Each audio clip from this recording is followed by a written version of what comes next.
Bilangan pasal 13 ayat 1 sampai 33.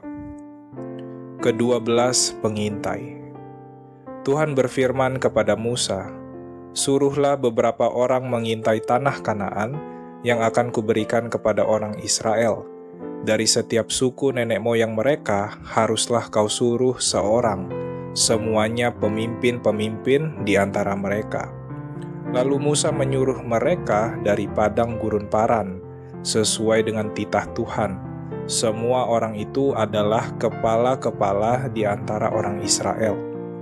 Dan inilah nama-nama mereka: dari suku Ruben, Syamua bin Zakur; dari suku Simeon, Safat bin Hori; dari suku Yehuda, Kaleb bin Yefune; dari suku Isakar, Yigal bin Yusuf; dari suku Efraim, Hosea bin Nun; dari suku Benyamin, Palti bin Rafu; dari suku Zebulon, Gadiel bin Sodi; dari suku Yusuf, yakni dari suku Manasye, Gadi bin Susi; dari suku Dan, Amiel bin Gemali; dari suku Asyer, Setur bin Mikael; dari suku Naftali, Nahbi bin Wopsi; dari suku Gad, Guel bin Makhi. Itulah nama orang-orang yang disuruh Musa untuk mengintai negeri itu. Dan Musa menamai Hosea bin Nun itu Yosua.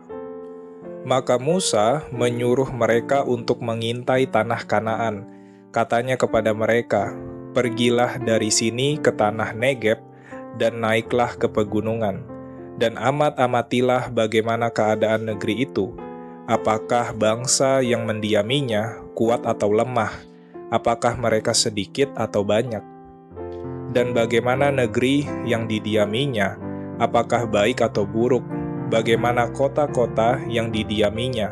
Apakah mereka diam di tempat-tempat yang terbuka atau di tempat-tempat yang berkubu?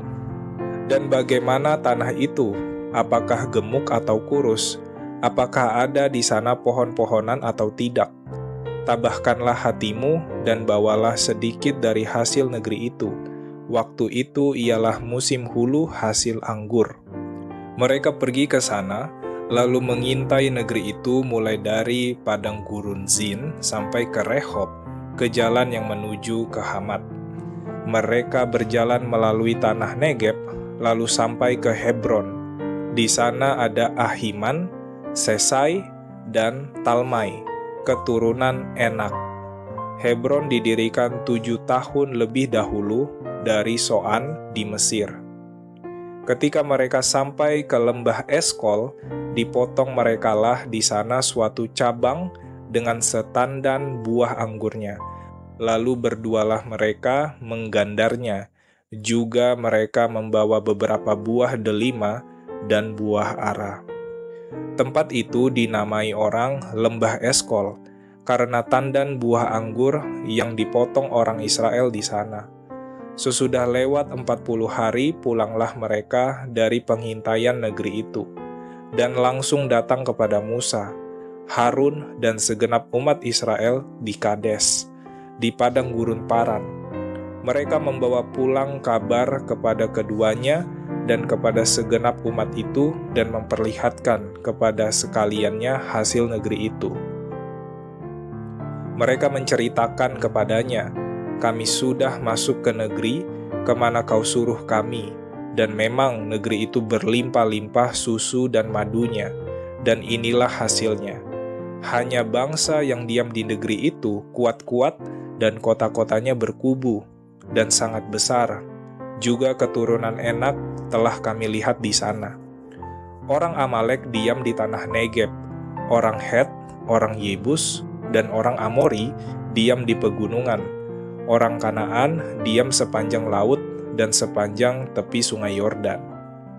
Kemudian Kaleb mencoba menenteramkan hati bangsa itu di hadapan Musa. Katanya, "Tidak, kita akan maju dan menduduki negeri itu, sebab kita pasti akan mengalahkannya." Tetapi orang-orang yang pergi ke sana bersama-sama dengan dia berkata, "Kita tidak dapat maju menyerang bangsa itu, karena mereka lebih kuat daripada kita."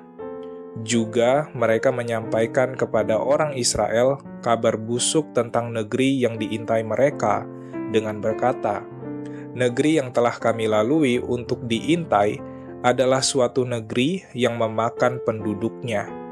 Dan semua orang yang kami lihat di sana adalah orang-orang yang tinggi-tinggi perawakannya. Juga kami lihat di sana orang-orang raksasa, orang enak yang berasal dari orang-orang raksasa.